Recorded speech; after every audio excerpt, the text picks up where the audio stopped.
Good evening, everybody. This is our weekly forum Good evening, Mayor. for the Glenwood First Party. Hello, thanks for everybody for joining us. We really appreciate it. March is upon us, March 1st today, so thanks again for everybody joining us. To my immediate left is Sandra Washington, our candidate for clerk. I'm Ron Gardner, the candidate for mayor and currently the mayor of the village of Glenwood. To my right is the current village clerk and hopefully soon the trustee of the village of Glenwood. On Zoom, we have trustee Ronald Clark, who's I'm on here. Ron, if you want to say hello. Hello, I'm Ron Clark, trustee for the village of Glenwood. I'm glad that everyone made it. Yes, thank you. And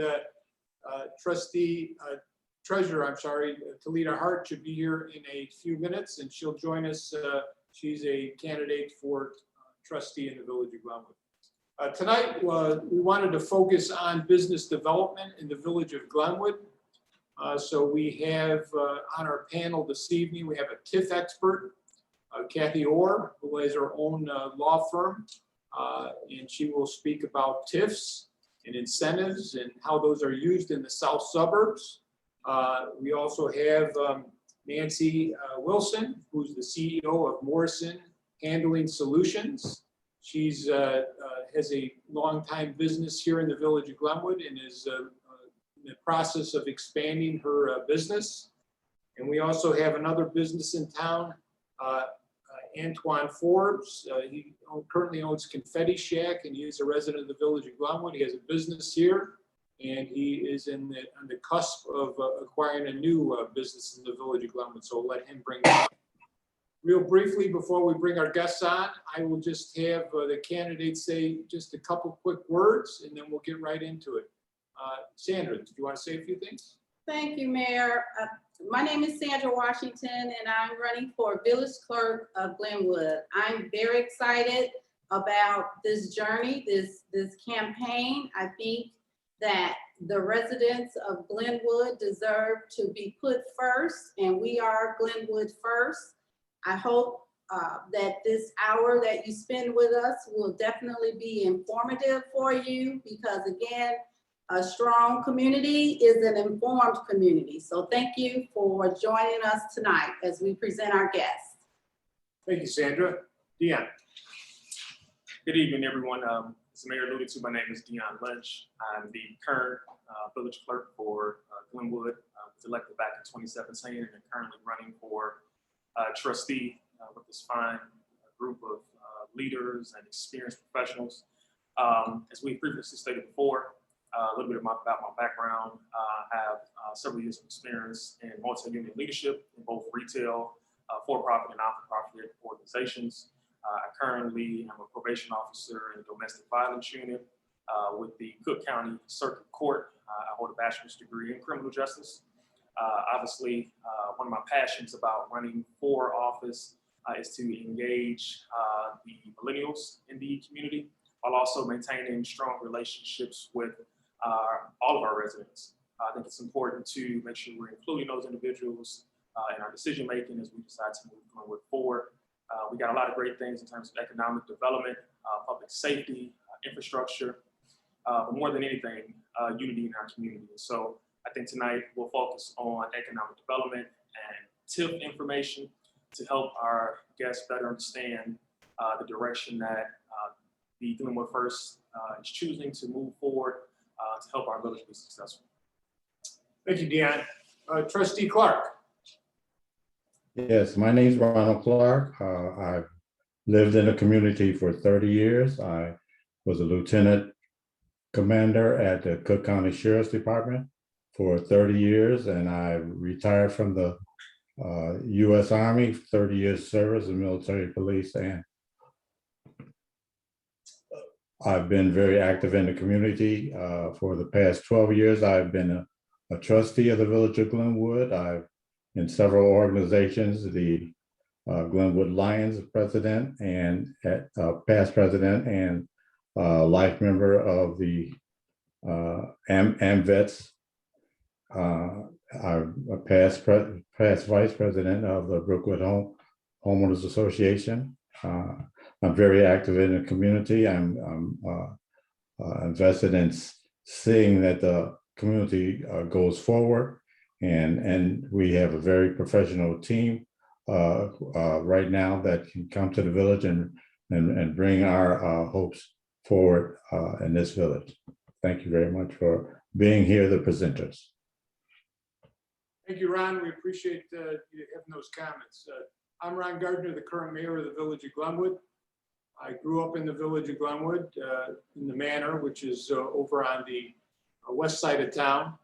I bought a condominium many years ago in the Point, and I've lived there since 1989. The village is very important to me and my family, my friends and neighbors, and we always put Glenwood first. I'm honored to be running with our team of professional candidates for this. They bring a wide range of ideas, a wide range of knowledge that really makes Glenwood first the party that you should choose. I myself have had leadership positions in philanthropic and also business organizations. As Ron alluded to, he was president of the Glenwood Lions Club. I was president also. Was involved in the United Way in the village of Glenwood. And in the region, I'm on the executive committee of several organizations, including the Chicago Southland Chamber of Commerce, where I served as chairman. I'm on the executive committee for the South Suburban Mayors and Managers Association, and also on the board for the South Suburban Land Bank, as well as other business organizations in the South Suburbs. One of the reasons we wanted to concentrate on business development is in Cook County, business development is a challenge. There's no question about it. So we've had success in the village of Glenwood because we have been very open to ideas, very open to suggestions, and been aggressive trying to lure businesses to the village of Glenwood and expand businesses that currently are in the village of Glenwood. So we really appreciate our staff at the Village Hall, and this team will do great things to make sure that the business development in the village of Glenwood continues. It's so important that we do that. Real estate tax income from businesses really are the lifeblood of the village of Glenwood. So a strong business community really helps out the residents. So I wanted to thank everybody for coming out tonight. We'll get right into the program. Kathy Orr is an attorney. She's worked in the South Suburbs for a number of years. And I've known her personally for a long period of time. And I know nobody else in the South Suburbs that would have the expertise that Kathy Orr does in the TIFs. So Kathy, if you could say, just give a little bit about your background and give us a little background on TIFs. I'll give you a background on TIFs. As far as I'm concerned, all I've done for 40 years as a lawyer is work in municipal law. And I represent, I'm the village attorney for several towns, Villa Park, Flossmoor. I've lived in Flossmoor for over 40 years. So I'm a member of the community and have enjoyed the businesses in Glenwood very, very much. I'm a big Glenwood supporter. So having said that, I got to get into the TIF. Why? Because you've got a long program and you don't want to bore anyone. Did you want to introduce our new, our other candidate? Oh, yeah, I appreciate that, Kathy. We'll have Talita Hart, our trustee candidate and current treasurer, will say a couple quick words. Hi, welcome everyone. Thank you. We're looking forward to it. We ask that you support Glenwood first. Thank you. Thank Sure. you. Thank you. Thank you. Short and sweet to the point. That's right. Thank you, Kathy. So the mayor asked me 15 minutes or less to explain TIF. I've only been studying it since 1977, but in 15 minutes or less, I'm going to tell all of you how a TIF operates. But okay, I'm going to try. So the first thing, Mayor Ron, who am I talking to? Am I talking to the elected officials? Am I talking to property owners? Am I talking to future developers? Because you would take a different approach no matter who you're talking to. For example, I'm talking to a group of elected officials. If I'm going to talk about TIF to elected officials, we got to go through the process. You got a lot of questions you have to answer before you adopt TIF. You have to be able to say, but for that TIF. And as the mayor mentioned, it's tough for us in the south suburbs. So normally, but for the TIF or some incentives, we don't get a lot of development. So TIF is crucial to us. The next thing I would explain to the elected officials is the long process and expensive, very long process. You have to hire a consultant to do a plan, to do an eligibility report. Will the area meet the criteria mandated by the act? Is it blighted? Is it what they call a conservation area where more than half of the buildings are more than 35 years of age? And so they're tired. We need to incentivize the owners to spruce it up, to keep them up, to bring them current. You have to then, as you well know, meet with the taxing districts. You have to give 45 days notice before your public hearing. Meet with the taxing districts, send notices to the taxing districts, send notices to every property owner in the TAF, send notices to residents living 750 feet outside of the TIF, publish twice, have a public hearing. It is a long process, typically takes 6 months. And a lot of times you go into a town and they want a TIF, they have no idea. You're in for the long haul and you have work to do. But all right, so I'm not talking to elected officials. I'm talking to property owners. That's a piece of cake, an absolute piece of cake. If you are a property owner in a TIF, you know what it means to you? Nothing. Your taxes aren't affected, your taxes aren't increased. You just keep going with the TIF and hopefully there's development around you. So if you own property in a TIF, it doesn't affect you at all. Piece of cake. Now comes the tough part. Now I'm talking to future investors. This is where it gets dicey. First thing an investor comes in and says to the municipality, so you have a TIF. How much money are you going to give me? And the municipality answers, nothing. You prove, you succeed, and then we will reimburse you depending on the success. So how does a TIF work? When the TIF was established by the municipality, it had an assessed value. We all know that because we all own homes. It had an assessed value. If I take that property and I expand the building on it, or it's vacant property, and I build something on it, my taxes go up. Because it's in a TIF, the difference between what it was on the day the TIF was established and what the value is after a developer actually completes a development, that increase in taxes goes to the municipality. The municipality may share it with the developer, enter into an agreement. Now, this is where the municipality and the developer start blocking heads. The municipality says, number one, ain't getting a nickel till you complete it, and your incremental increase in taxes start coming in. And then if your investment is whatever it is, we're only going to reimburse you for a percentage of that investment, because you're not going to use all of the tax dollars to make a developer extra rich. You do want to use it to incentivize them. You've got to determine what kind of an agreement you want, what expectations you have out of the development. And here's the toughest part for the developer. So I own a piece of property, it's vacant, and it has an assessed valuation of $100,000. Now I build a building on it. I build a building, it cost me $1 million. And I'm only going to do this because the municipality has said, if you build a building of $1 million and get it occupied, we will give you back at least 25%, $250,000 over the life of the TIF. Oh, the developer says, so where is it? No. This is how it works. You build the building year one, it is taxed in year two, and we get the taxes in year three. So by year three, we will start reimbursing you almost all of the taxes. You can use the increase in taxes anywhere from 50% to 80% to 90%. until you reach the cap of $250,000. Does that make sense? So what TIF is, it's sharing of the increment of property. It's important because that increment, if you didn't have the TIF, would be distributed to all the taxing districts, which is where it comes in that you meet with the taxing districts.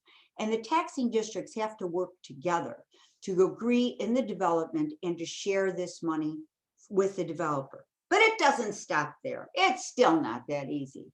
The things that you can reimburse a developer for are specifically defined in the state statute.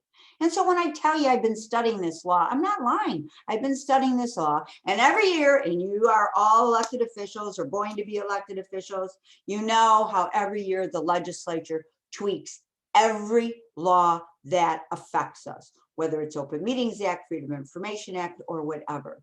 So similarly with the TIF law, so that not only do you have to come to an agreement with the developer and explain to the developer there's no fast money up front, but then you have to explain to the developer that what tax dollars you do use to reimburse them are specifically defined in the law.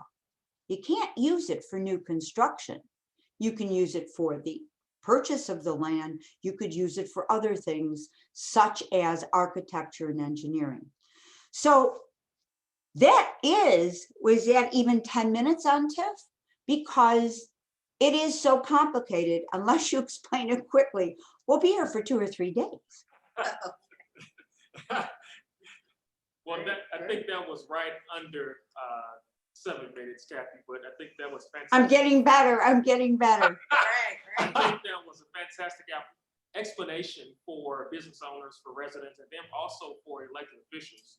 I wanted to ask, so there's been some concern from some of the current board members in terms of taxes being used to incentivize businesses to come to town.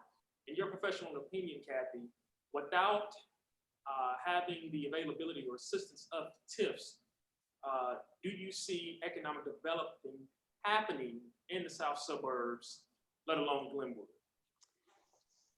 Having lived here for 41 years, having worked in most of the south suburbs, absolutely not. The sad news is TIF is one of the very, very few incentive programs available to us.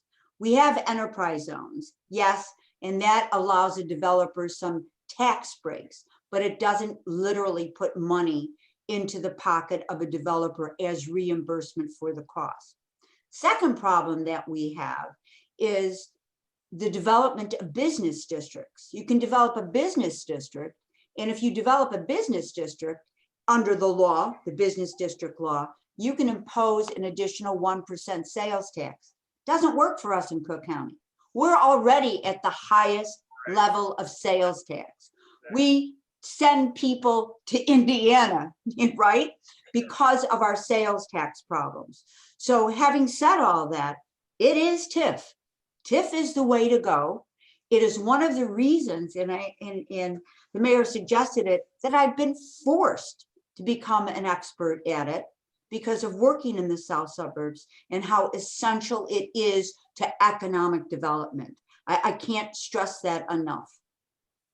So, Kathy, another question for me is, in your professional opinion, as boards are electing to decide, Yeah. Okay, can you hear me? As boards are electing to decide who or what business should receive TIFs, in your opinion, what process proves to be the most successful in determining that? I'm not sure I heard who is most successful in determining what? No. As a board elects to determine whether or not a business should receive a TIF, what do you feel should be the considering factors? The factors should be several. First of all, and most importantly, if a business is coming to town that we need as an additional amenity, we always love a good restaurant. We all know that, okay. But moreover, if we don't have a health club and we're bringing a health club, if we don't have a paint store to sell paints for purpose of, those are the first key. The key is it a business we need for the convenience of our citizens? Number two, is it going to produce jobs for our residents? Is it going to produce sales tax? Is it going to be located in a place that could have absolutely wonderful effects on the adjacent businesses and the adjacent properties? So the issue is not all developers are treated equally. And I think it is a mistake, in my opinion, to have this blanket policy that some towns have, that every developer can get 25% at X. No, because some businesses are more important to our communities than other businesses. And they're absolutely necessary. Incentives are, I state again, crucial.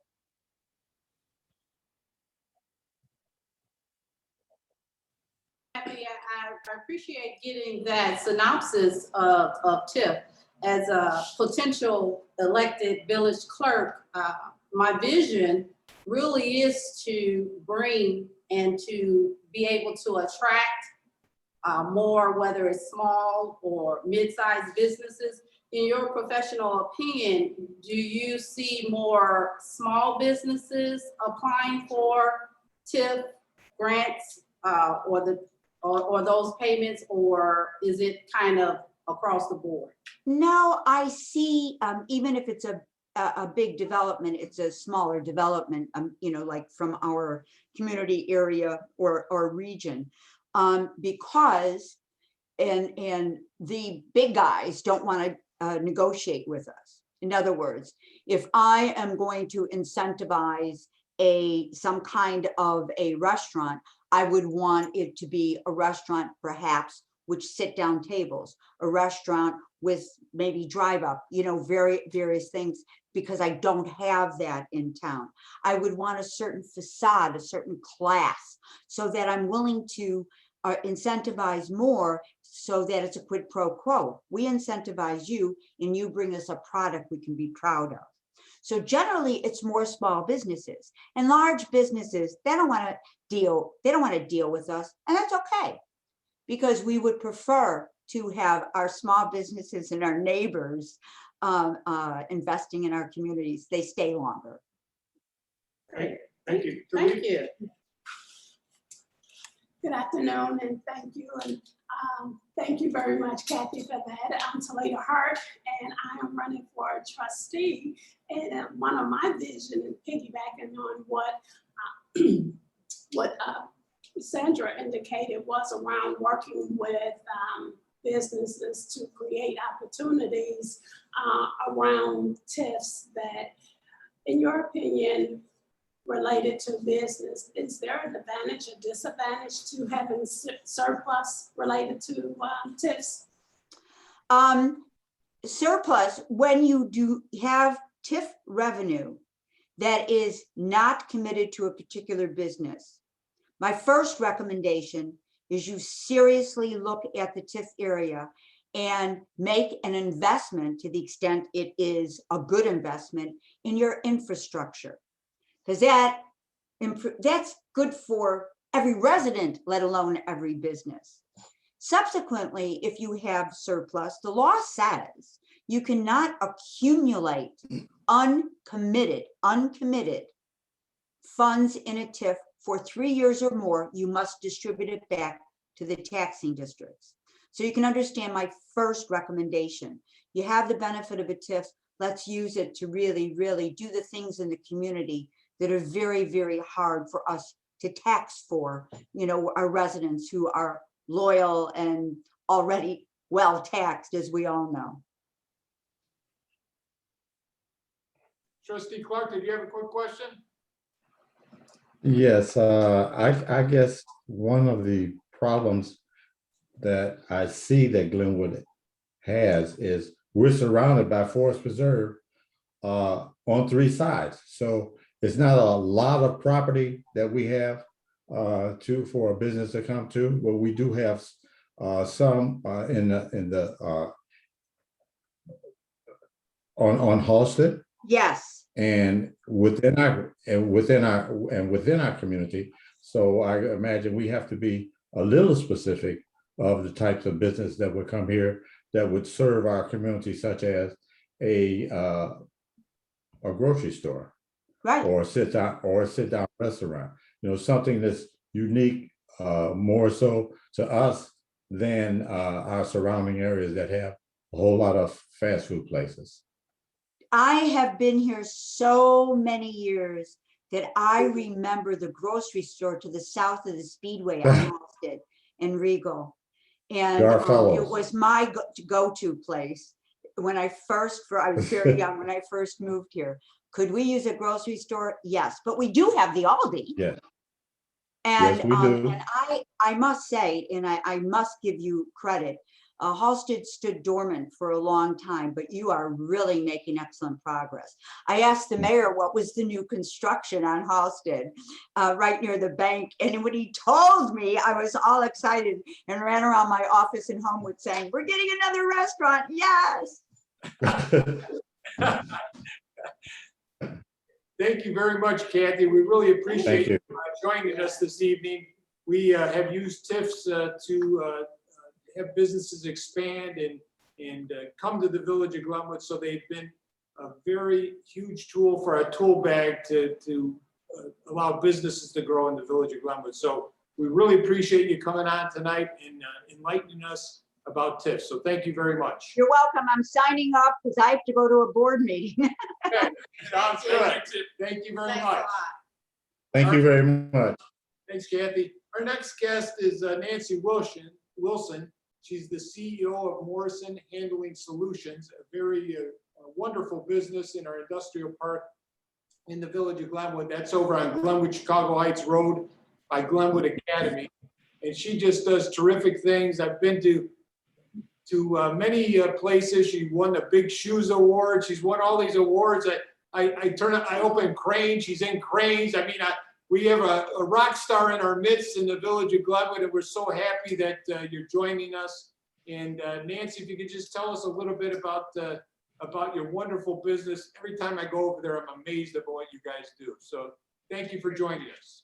I'm happy to join you. Thank you so much for having me. So we're pretty excited at Morrison Container Handling Solutions because on April 1, we will be celebrating 50 years in business. So normally we would be throwing a big shindig, but I guess that's going to be put on hold for a while. But we've been growing, and what we do is, we're not really as local in terms of our customers, but our customers are all over the U.S. And we custom design packaging equipment. So not packages per se, but the equipment that handles packages on packaging lines, like, P&G and Kraft, food, beverage. We're across every industry. We handle oil bottles. We have anything that's in a rigid or a semi-rigid container that needs to be moved down a packaging line. We make equipment that does that. So we do it with equipment called timing screws, and then change parts. Those are used, say a company wants to change from a 6-ounce size container to an 8-ounce size, but they will still use the same rinser and filler and capper to fill those bottles or containers with whatever beverage that they might be putting in it. But we make the parts that allows the fillers and the rinsers and the cappers to be able to handle the different size bottle that's going to be going into it. And then the other part of our business is we design from very small to very large, things that sell for over $1 million, pieces that go on lines that are very custom designed to what our customers need. So we don't really have any particular product that we store on the shelf and we grab one and we send out, but everything we do is custom design. That being said, we're a very engineering heavy company. We're about 100 employees, a little less right now. And we're growing though. I joined the company 10 years ago and we were 40 employees then. So we have definitely been growing over the past few years. And I will say some of that has been facilitated by Glenwood and the village and the support that we've had there. They helped us a few years back with acquiring one of the other buildings down the street so we could have more space. And then 2 years ago, or maybe it was just a year ago, we bought another building to use for storage to clear off our production line. And it came to the point where we just couldn't find any more buildings on the street to buy. So I guess we've decided we have to build. And we did have over 3 acres there already. So the vast majority of it was not covered with building, but next year, at this time, for sure, it will be covered with mostly building and parking lot, which kind of makes me sad to lose all that green space, but it is progress. We're putting on a 79,000 addition. So we're about increasing our size. By the existing facility there, I think I can put in it 3 times. So we are definitely growing the space there. I did talk a little bit about we're engineering heavy. We have a lot of long-term employees.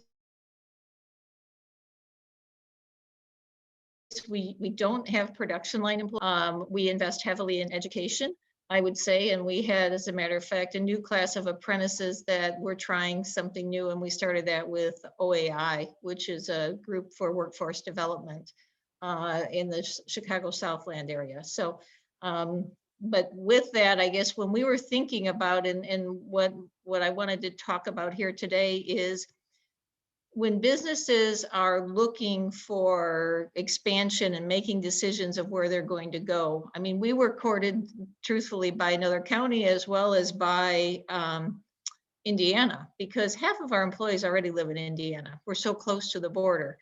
That we considered going there, and we did do some nosing and looking around and seeing what maybe we want to do, but we really do and have gotten a lot of support from the village over the years, and we can call and when we need something and they're there and they help. And then so we talked to them about what can you do for us in terms of incentives to be able to help us stay, because as we all know, Cook County is not the lowest cost place for a business to operate.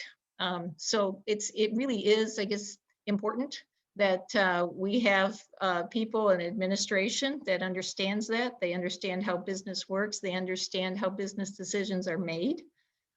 You've used the word professional here a few times, and I strongly agree with that.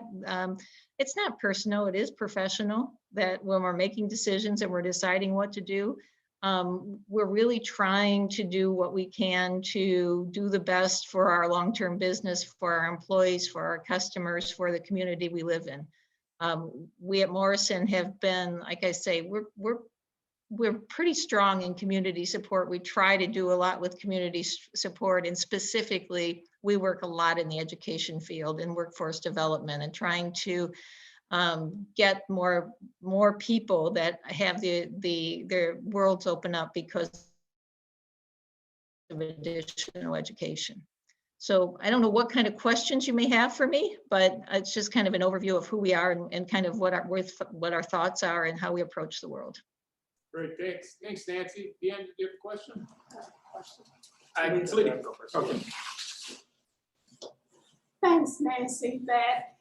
I guess my question is two-part. That one, in having the vision to want to promote business, to develop those. Am I hearing you say that what partially kept you here was to develop in those professional relationships, and then around the workforce development, opportunities around workforce development. So I guess that my question is, am I hearing you say that building those relationships are important and around the workforce development piece? Well, absolutely. I mean, they really are. And if we don't have a workforce, we can't.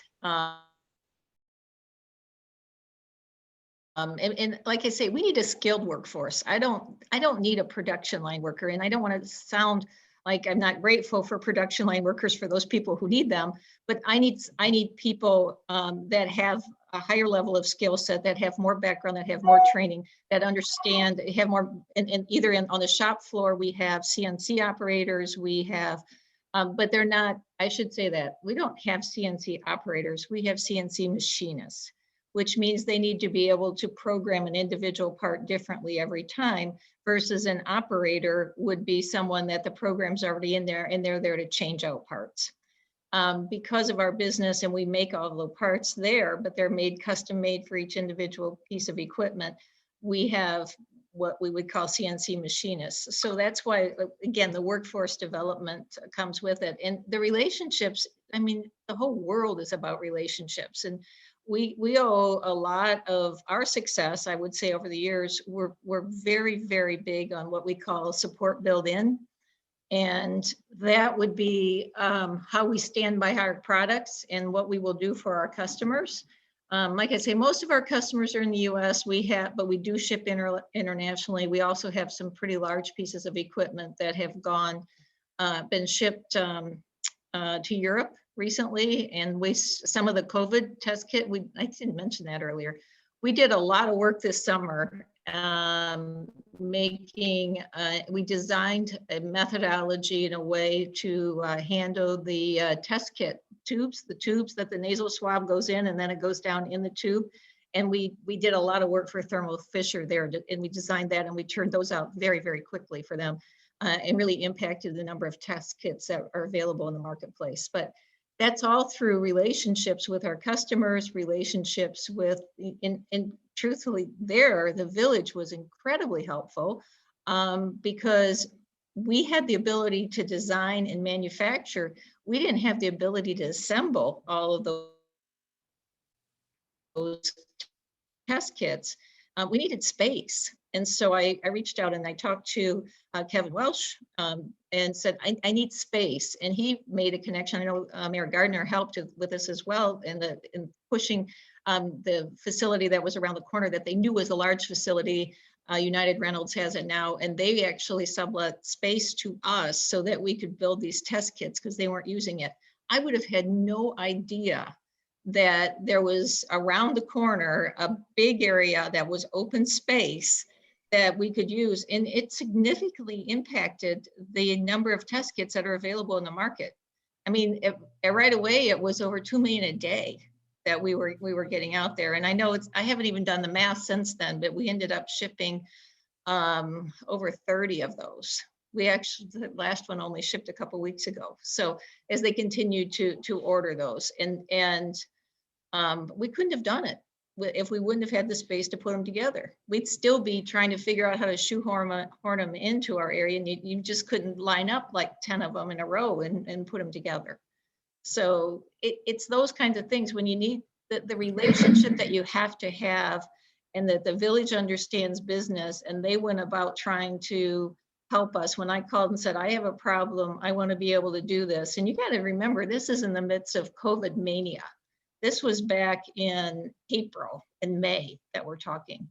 And I said, I really need help. And we need to be able to find a place to do this. And they reacted and made it happen for us quickly. So Thank you. a long answer to your question, but yes, relationships are important. Great. Well, again, my name is Sandra Washington, and yes, I'm running for village clerk. The question, well, really a comment. I have a background, extensive career in human resources. So when you brought up about building relationships, I know from an HR perspective, one of the organizations that I worked for previously was Pitney Bowes, and it was a management services company. So client satisfaction was always, a priority in our roles to maintain, not only acquire new clients, but to maintain new clients. So I just want to give kudos to the village of Glenwood in terms of being able to maintain, because you could went across the border to Indiana, but it says a lot about the leadership in the village that made you, as the CEO, make a decision that we want to stay in Glenwood. So I just wanted to give a comment regarding how well I believe this team that I've joined.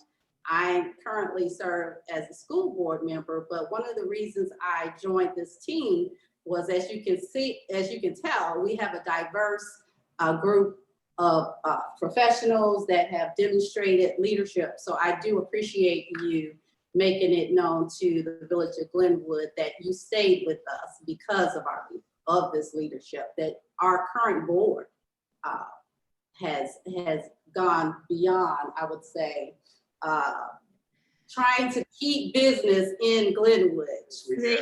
They have been there. Mayor Gardner came over and said, what is it going to, I mean, we had this meeting in our conference room downstairs and said, what's it going to take? I will. So what can we do? But it was easy enough. I mean, it wasn't that hard of a decision, and it has a lot to do with that relationship. To be able to call somebody when we needed to and say, that wasn't about incentives or money. That's about having a relationship that you can reach out and call somebody and they know you and they got your back and they'll help you figure out your problem. That's all it was. Very nice. So just one additional question. Like I alluded to earlier, one of my personal goals is to engage our millennials. And then as a group, one of our platforms is developing our business districts, right? And so with that, we kind of want to revamp how we partner collectively with all the businesses in terms of implementing opportunities and programs for our residents, whether it be for internships, or employment, or just skill training. And so with all that being combined, do you foresee in the future some stronger partnerships with Morrison and the Village, where we are taking our seniors or our 8th grade graduates, even just those who kind of have fallen on hard times and want to learn a new skill, that there's an opportunity there to engage those individuals to acquire a new trade?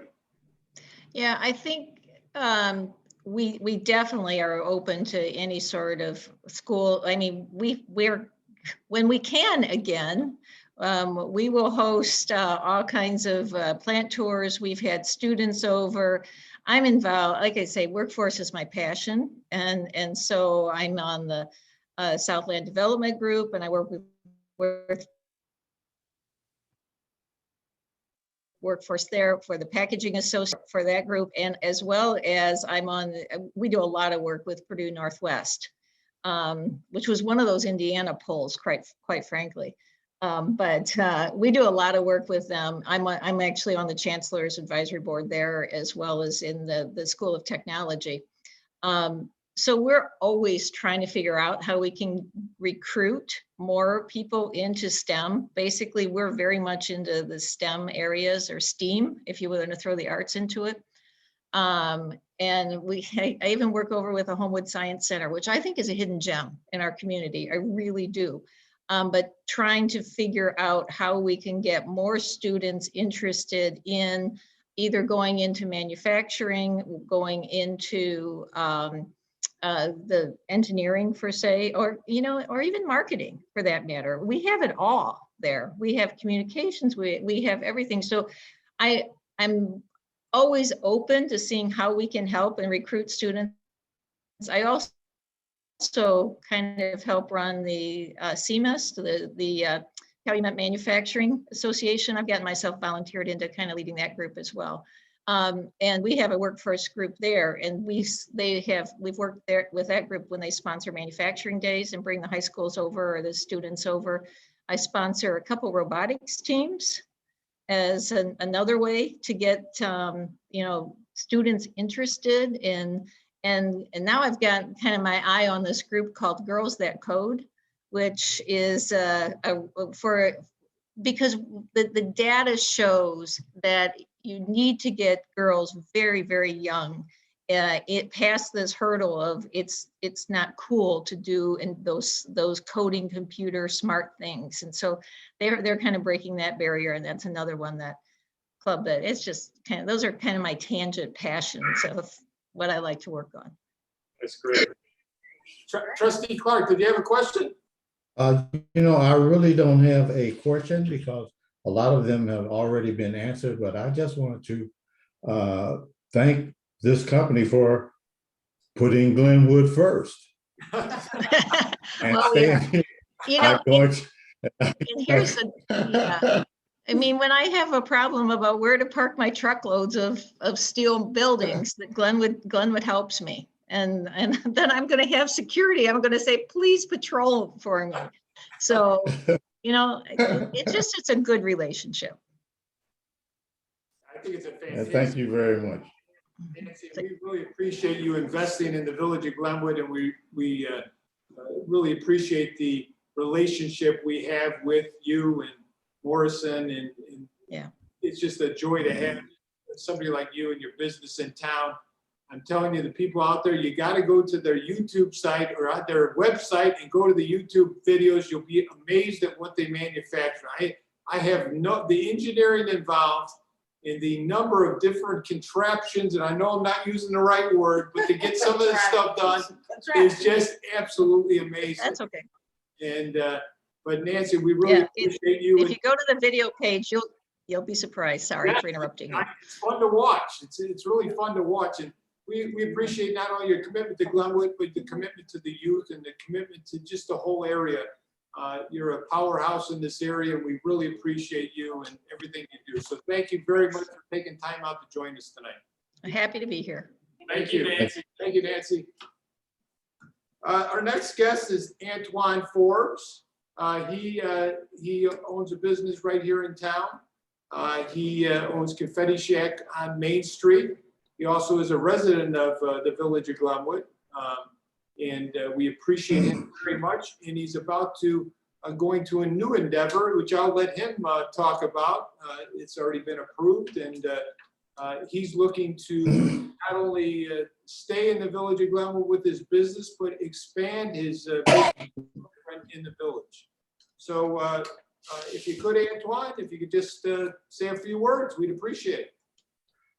Good evening, first of all. How is everyone doing? To the Glenwood All right. First Party and everyone else. How you guys doing today? Can you guys hear me okay? Good, man. Thank you. Great. Thank you Yeah, for thanks for joining joining us. us. All right. Been in Glenwood since 2013. Lived in Glenwood since 2013. When we first got here, me and my wife, we had a lot of ideas and thoughts about building and, a lot of thoughts and ideas about building and getting things done in the village. And we didn't know how. Basically, we were just more or less focused on building our business and building our family and things of that nature.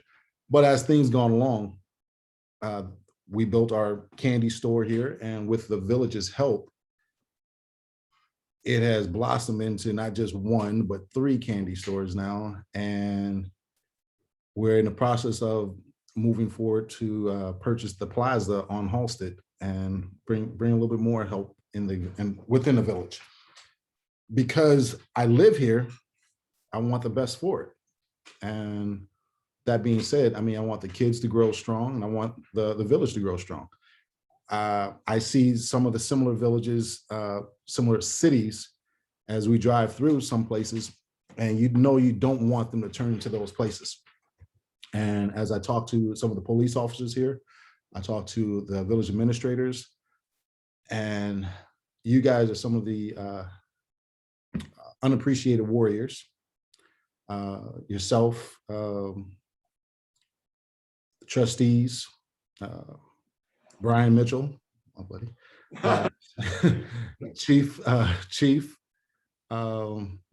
Welsh, and you guys, I really appreciate you guys for basically handling things the way that you guys handle them, because without you guys, I kid you not, I would have gone to another place, moved and lived and everything else. So I really, really appreciate you guys more than you know. Thank you very much, and we appreciate you looking to invest more in the village of Glenwood. I think it's exciting. I've met you out there, obviously, at the plaza that should be yours shortly, hopefully. That's the plan. It's already been approved by the board, so we just got to get through the minor details to get everything closed, but Yes. we're all excited about not only once you acquire it, but what you're going to do there. I mean, you got some exciting plans, Yes. and we're really looking forward to seeing that come to fruition, because the plaza is starting to blossom with the brew pub that's going to be almost across the street from you. Exactly. Anytime Fitness and the new Burger King, and Washland's been there for a long period of time. So we got some great businesses, a great foundation, and we're looking forward to keeping that direction going. And now you're a huge part of that. So thank you very much. I cannot take all the credit for it. As I said, I appreciate the credit. Believe me, I do. But realistically, it was we were just going to open up a little steak and hoagie place. Honestly, we was just going to have a little right next to the laundromat. We're just going to have a little sliver in the plaza. That's what we were planning on doing. But when the idea or the thought process came up, I can honestly say that Brian Mitchell, Chief Welsh, and yourself came down that evening, and basically we all talked about it, and within this is during the holidays. Let me give you that first insert. This was during like Christmas time, New Year's. That's exactly how you say business first.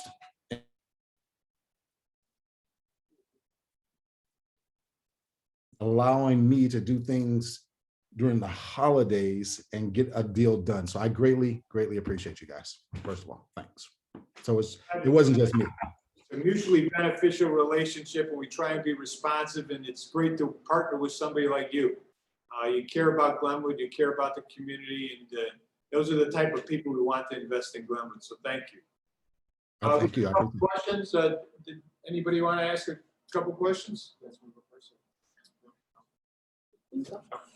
Oh, no questions? Oh, Hey, come on, no, we got some. No, we got questions. oh, I thought I was getting away easy. Okay, go ahead. No, Eric, so again, man, we appreciate you being in town, man, and I gotta tell you, ever since you guys have put your business over there, when I am approaching the business, I gotta kind of kick up my speed about 10, 15 miles, because now my kids know exactly what passing that store means, man. Right. So Gotta it's kind distract of them, huh? like, yeah, so I gotta speed up exactly when I get to your business. So thank you for spoiling my kids, man. But nevertheless, man, you know, I think that it's real easy to get people on here and have them kind of speak to the individuals that they're working with or representing, or whoever's hosting the platform. But I think what's unique about tonight, and not only Nancy spoke to it and you've spoken to it, it's not about finance or personality. It's about relationship building, and it's about moving not only your organization, but the village forward. So I appreciate that you as a resident, you understood the value of keeping your tax dollars here. And investing in your community, because you could have went elsewhere. You could have went to Indiana, DuPage, could have went to Homewood, right? But you decided to, right, I know, right? But you decided to stay here, man. And I think that speaks volumes. I think that the relationship that's been cultivated between yourself and the administration has been fantastic. And I think that one of my main questions for you, Antoine, and I asked this to Nancy, and I asked it to all business owners, is, you know, like I said, again, when we talk about engaging the community and providing jobs and being a staple in the community, a lot of that is giving back. And so how do you see, as Confetti Shop and as your corporation as itself expands in time to come, to be able to provide some internship opportunities, some mentoring, or some summer jobs, or just some training as we think about our seniors, our juniors, or our 8th graders, just looking for resources to be constructive during those off seasons of school or weekends. And I think that if we look around the communities, you were saying you talk to police officers and you see how some of the towns are going down, right? And we know a lot of that comes from a lack of engagement for opportunities for them. So what do you see yourself or your organization in time to come providing some resources for that? It's actually very strong. That's a strong and personal thought process for me, because Ms. Hart, we basically talked about this once before, not to just throw you on the screen there, but I apologize. But after school programs and talking to kids and being in a position to have someone to talk to, I have a 15-year-old daughter, and making sure she has someone to talk to concerning business, future, her future, and things that she wants to do.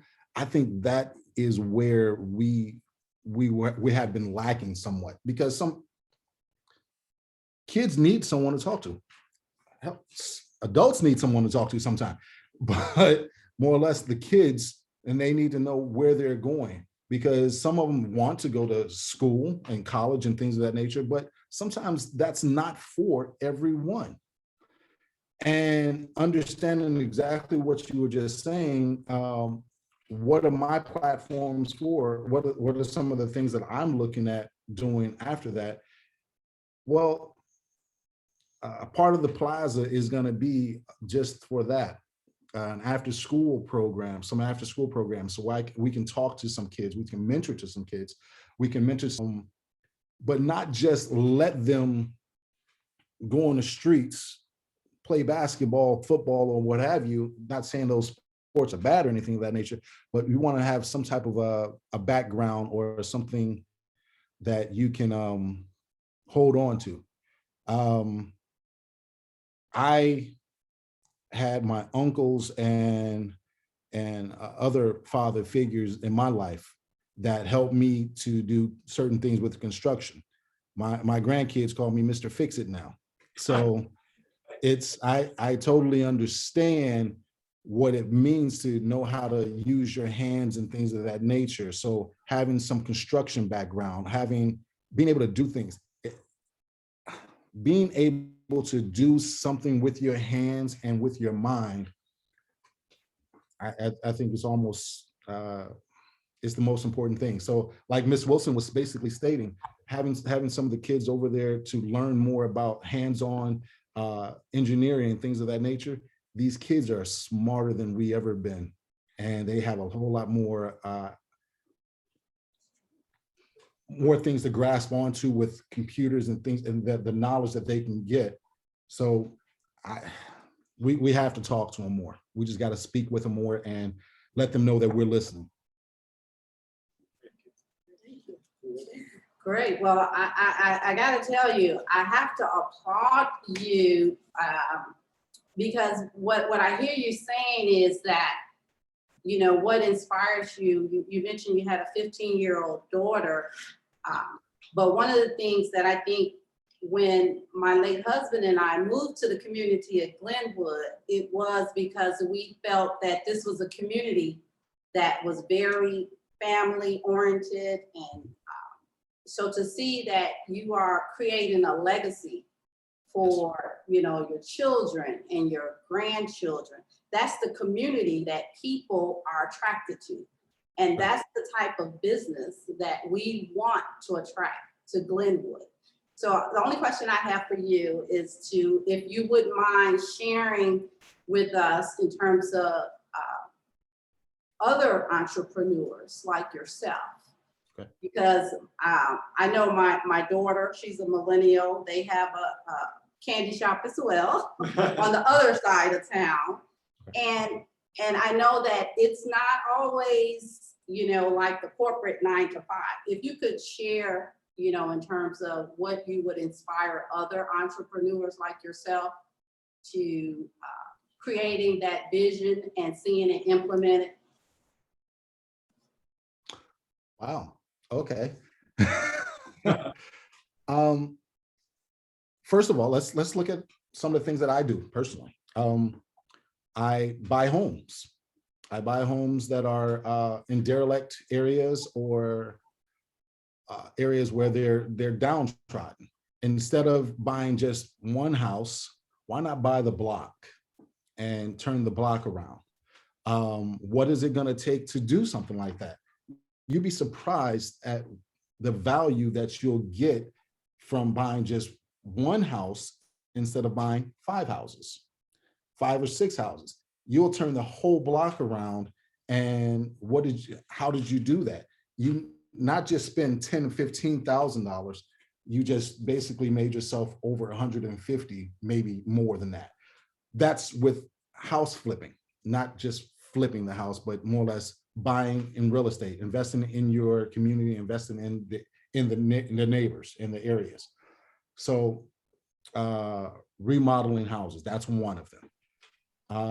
Another business in which I'm in is in transportation. I have several box trucks. You've probably seen the box trucks out there by the candy store. I'm moving them, Chief, just in case you want to make sure I'm moving them. But I mean, that's another business in which you don't have to actually have a CDL driver's license. You don't have to have a lot of background to know that you see trucks going up and down the road every day. All you have to do is do a little bit of research and realize that where they're going and how to get a license in order for you to own one of them, or show yourself as a dispatcher or a broker. These are all things that you can have within 30 to 45 days, maybe and possibly even 6 weeks. So that was 4 or 5 different businesses or journeys that the young people don't know about per se, that we can actually talk to them about. And there's several more. A candy store, come on now, a candy store. I told you I opened the candy store up because I got upset. So, yeah. Yeah. Now there's 3 of them. So. I know that visual. Yeah. Did you have a question? I don't know that I have a question as much as making a statement just around my passion around building and investing in your community. And so I am excited about the possibilities of networking with the schools for the kids to have that opportunity to have after school opportunities to learn about, because I do believe that if kids can see it, that then they can experience it. And I am a firm believer in that when you build stronger families, you build stronger communities. So I think that relationships building and networking is critical as a part of the business process. So I look forward to the investment in Glenwood. Thank you. Thank you. One other thing to add on to what she was just saying, financial literacy for the kids, because that's one thing that we as adults, sometimes we didn't get. The financial literacy on how to and maintain certain financial aspects of our lives, credit and things of that nature. Again, my 15-year-old daughter has a 770 credit score. Why does she have a 770 credit score? Because I showed her and taught her about how to maintain and use her credit wisely. So these things at 15, 14 years old, we have to teach them and let them know exactly what they're going to be involved in. So yeah, I'm sorry, go ahead. That's great, building the foundation. That's fantastic. Absolutely. Trustee Clark, did you have a question or a comment? Trustee Clark? I think he's muted. You muted? Hold on one second. Trustee Yeah, I was muted. I'm happy to see that he's living in Glenwood. He's a multifaceted entrepreneur. He's giving back to the community. He cares about the community and the children in the community, as I am. And he's steady growing. And he's willing to give back and mentor kids, which kids are the future. So we have to have people like him in the community that think like we do and are demonstrating their thoughts to the younger generation. So I'm really happy to meet you. I've seen you and I've heard you speak at Village Hall before. Okay. But you know, I'm happy to be acquainted with you. Thank you very much. Coming from a background worse than yours, we'll discuss that another time. I don't know. I mean, mine's pretty bad too, down though. But I understand. I just had one quick question for you. You know, obviously, we've entered into a redevelopment agreement with you on the plaza, and you're about to purchase it. How important? I know you're obviously very familiar with the south suburbs. You're a businessman here. You've invested in the confetti shack, your own home, and a number of other different things. How important was it to you when you decided to purchase the plaza? How important were incentives to you to actually pull the trigger and do the deal? Oh my gosh.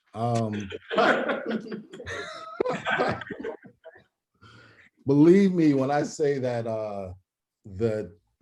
wow. We wouldn't be able to do it without it.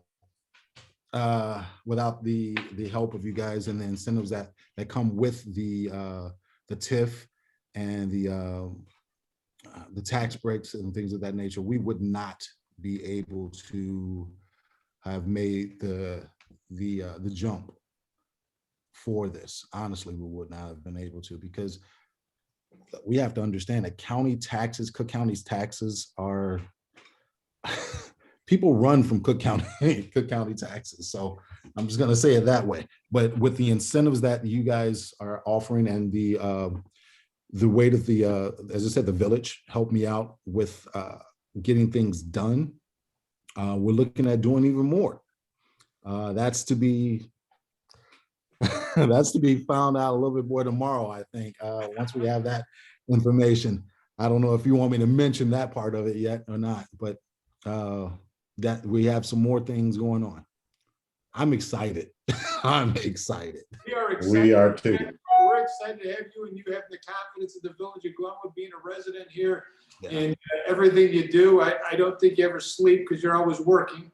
So, or helping out the kids or doing, I mean, you're always moving. There's no question about it. So, That is true. we really appreciate you joining us tonight. We really appreciate your confidence in the village of Glenwood to invest in your town. So we really appreciate that. Thank you very much for coming on tonight. Thank you. I really appreciate you all. You guys have a great day and a great night, I should say, and a great rest of your week. And Glenwood first. Thank you. Thank you very much. I really appreciate it. No problem. Take care, guys.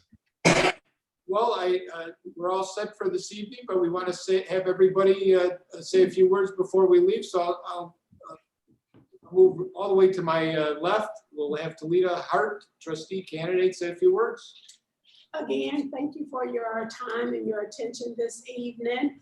I would ask that you would support Glenwood First Party. I would ask that you would give me your trust as your next trustee.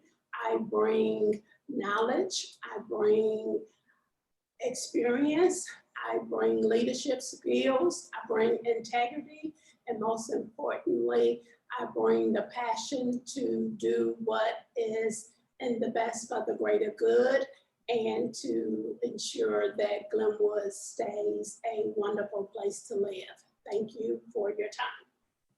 Thanks. My name is Sandra Washington. I am running for village clerk. I'm very excited about the future of Glenwood. I have been a resident here for about 20 years now, and I have 4 adorables. I'll call my 4 littles.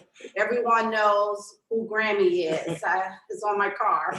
So I just want to say to the residents of Glenwood that we have a great community and we have such a bright future ahead of us for the next generations. As you heard from some of our guests today, I am just very excited about having an opportunity to continue to foster and build relationships in our communities.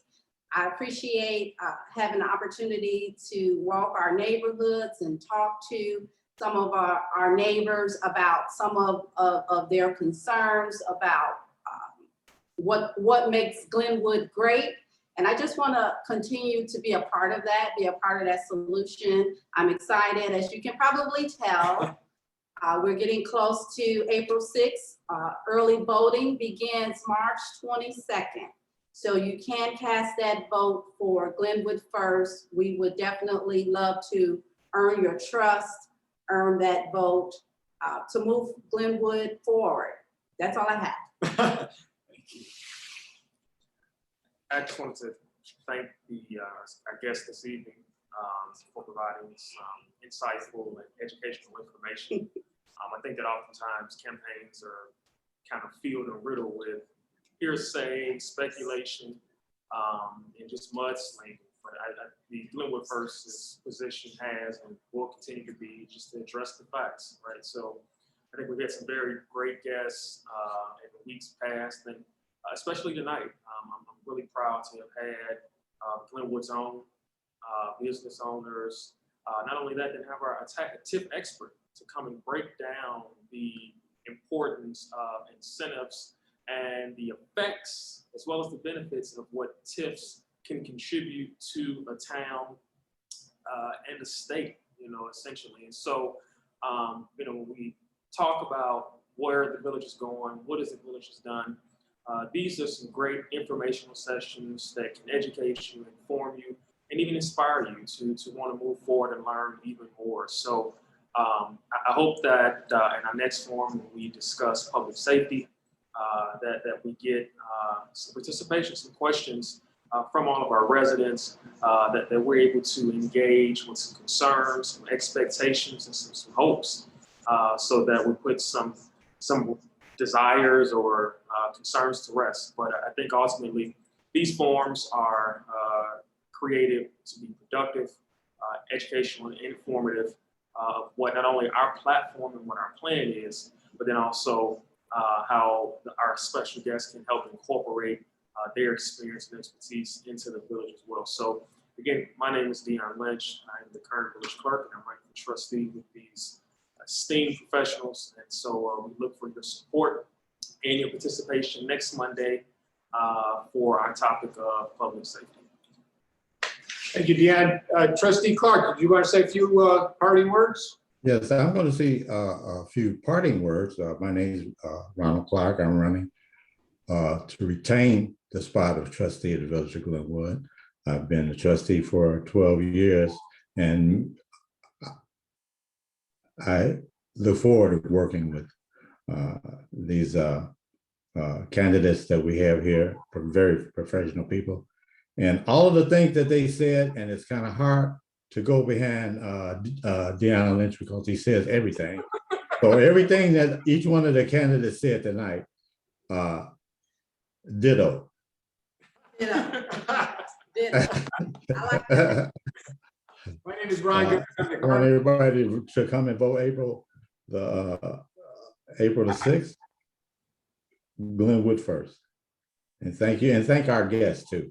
We really appreciate them coming out tonight, because every meeting is a teachable moment for everybody. Thank you. Thank you, Trustee Clark. I'm Ron Gardner, Mayor of Glenwood, and I'm looking to retain my position as mayor. First of all, we really want to thank our guests, Kathy Orr, our TIF expert. She provided quite a bit of knowledge of why we have TIFs and the reasons we use them. Obviously, we had Nancy Wilson, the CEO of Handling Solutions.